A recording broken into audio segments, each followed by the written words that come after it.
Hello students, welcome back to my lecture. पिछले lecture में हमने देखा था EMF equation of transformer and transformation ratio. आज के लेक्चर में हम लोग देखेंगे लॉसेस इन ट्रांसफार्मर। तो फर्स्ट ऑफ ऑल देखते हैं कॉपर लॉस। जो ट्रांसफार्मर में कॉपर लॉस होता है वो किस वजह से होता है?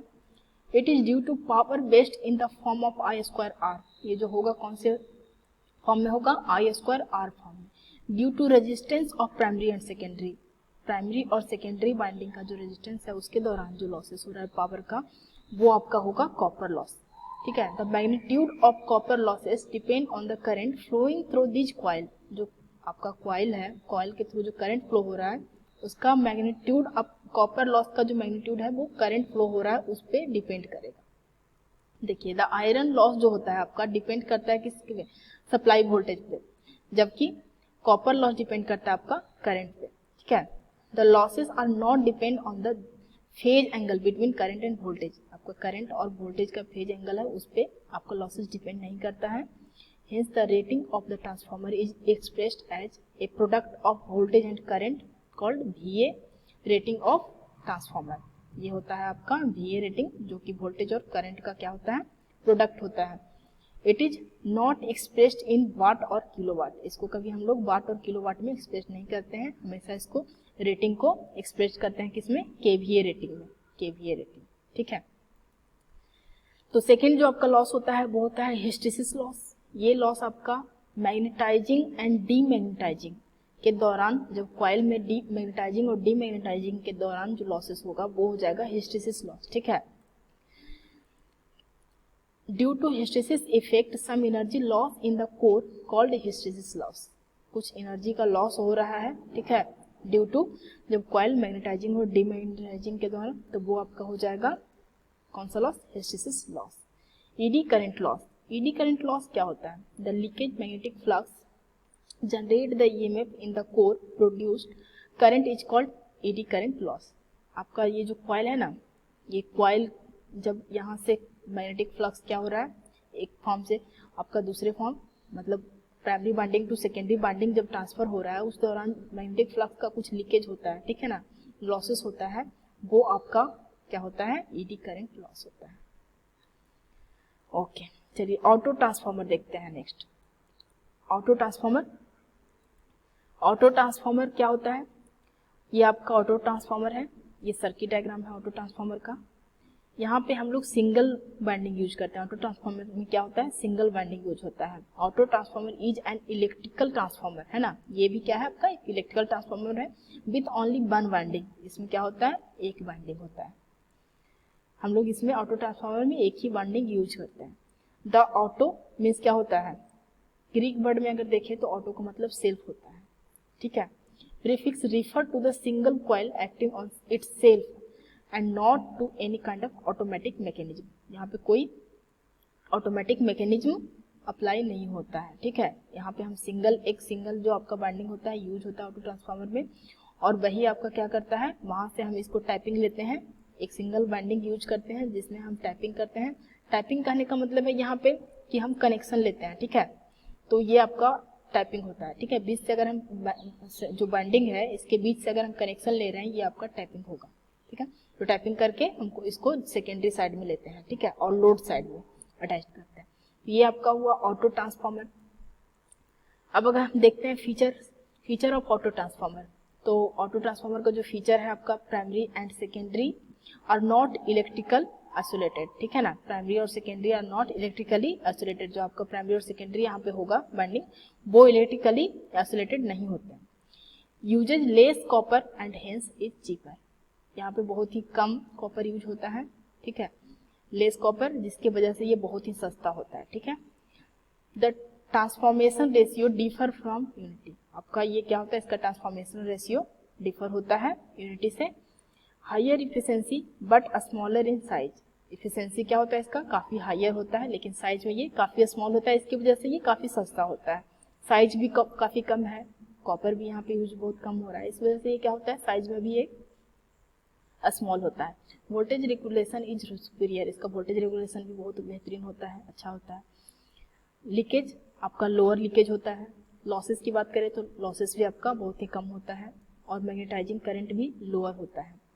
और आपका केवीए रेटिंग को ये क्या करता है, ट्रांसफार्मर का केवीए रेटिंग को ये इंक्रीज करता है। तो ये बहुत अच्छा ही परफॉर्म करता है ट्रांसफार्मर, ऑटो ट्रांसफार्मर।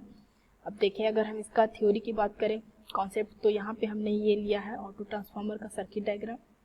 ये आपका सिंगल वाइंडिंग है जहाँ की हमने यूज किया है, टैपिंग किया है। यहाँ पे टैपिंग करके क्या किया है, हमने कनेक्शन लिया है,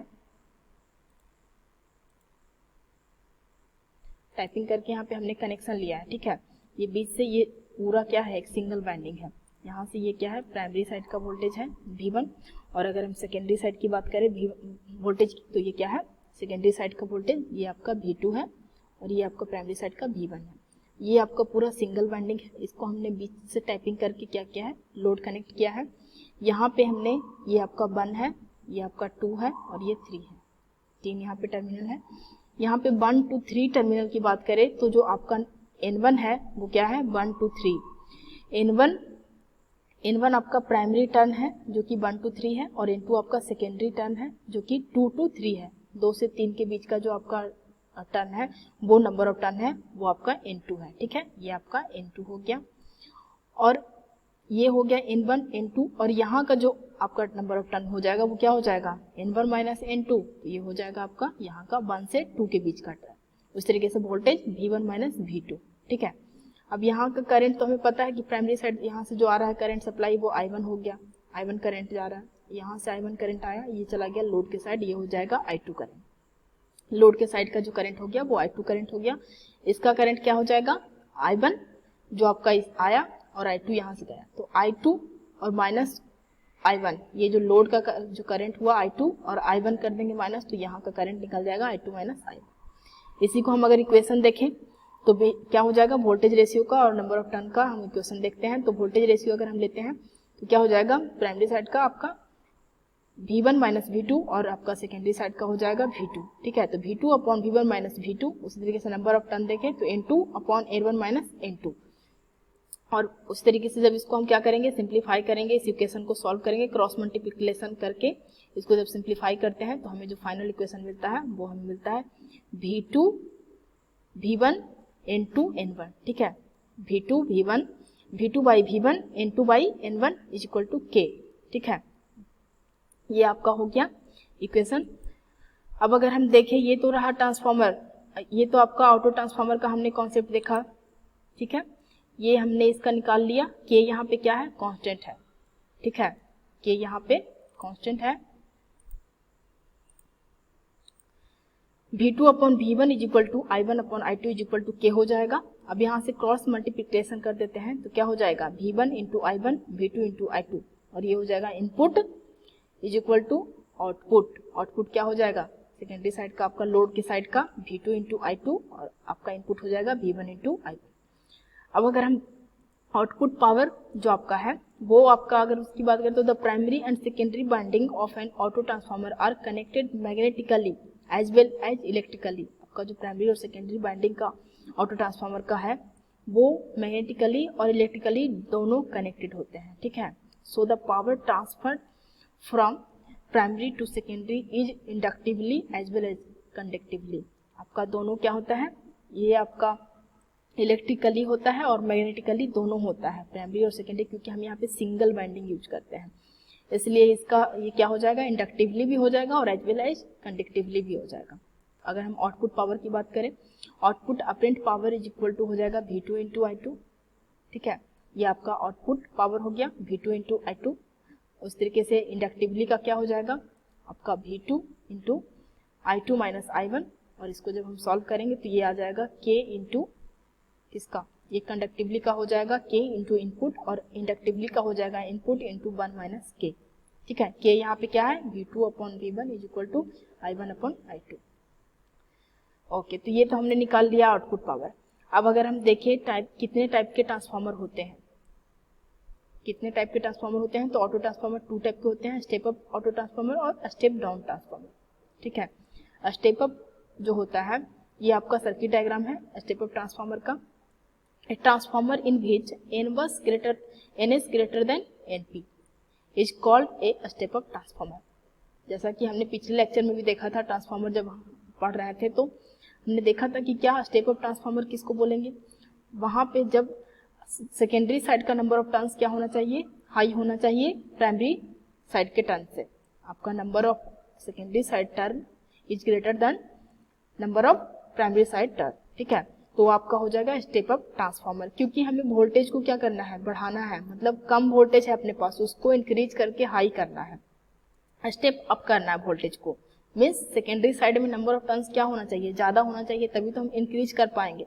बिकॉज नंबर ऑफ टर्न्स अगर ज्यादा होगा तब क्या होगा, ईएमएफ भी ज्यादा इंड्यूस्ड होगा, वोल्टेज हमें ज्यादा मिलेगा। तो ये आपका स्टेप हो जाएगा NS ग्रेटर देन NP। ये स्टेप अप ट्रांसफार्मर इज एक transformer which convert low alternator voltage, low alternate voltage to high alternative voltage. क्या करता है, लो अल्टरनेटिव वोल्टेज को कन्वर्ट करता है हाई अल्टरनेटिव वोल्टेज में। स्टेप डाउन ट्रांसफार्मर सेकेंड आपका ये क्या हो जाएगा, जस्ट उसका अपोजिट। इसमें NP क्या होगा, ग्रेटर देन NS होगा। प्राइमरी साइड का नंबर ऑफ टर्न्स हाई होना चाहिए सेकेंडरी साइड का नंबर ऑफ टर्न्स से। ये हो जाएगा स्टेप डाउन ट्रांसफार्मर। ये आपका क्या करेगा, हाई अल्टरनेटिंग वोल्टेज को लो अल्टरनेटिंग वोल्टेज में कन्वर्ट करेगा, है ना। स्टेप डाउन ट्रांसफार्मर जो है आपका हाई वोल्टेज को लो वोल्टेज में कन्वर्ट करने का काम करेगा। ये आपका सर्किट डायग्राम है स्टेप डाउन ट्रांसफार्मर का। ये अगर कभी कंफ्यूजन हो कि स्टेप अप और स्टेप डाउन ट्रांसफार्मर में, तो यहाँ पे आप जो आपका इनपुट पावर है ना, supply input voltage, turn number of जो टर्न्स है इसका फेस अगर इस साइड में हो, वोल्टेज की साइड में, तो ये समझ लीजिएगा स्टेप डाउन ट्रांसफार्मर है। और जस्ट अपोजिट अगर ये क्या हो, लोड के साइड में इसका फेस हो, जैसा कि ऊपर ये क्या है, लोड के साइड में है इसका फेस, ठीक है, इस डायरेक्शन में है, तो ये आपका हो जाएगा स्टेप अप ट्रांसफार्मर, ठीक है। तो ये आपका याद करने का एक तरीका है। तो ये हो जाएगा आपका स्टेप डाउन ट्रांसफार्मर, ठीक है। Okay, thank you. आज के लेक्चर में यहीं तक हम लोग रहने देते हैं। नेक्स्ट लेक्चर में हम लोग न्यू टॉपिक पे डिस्कशन करेंगे। आज का टॉपिक यहीं तक रहता है।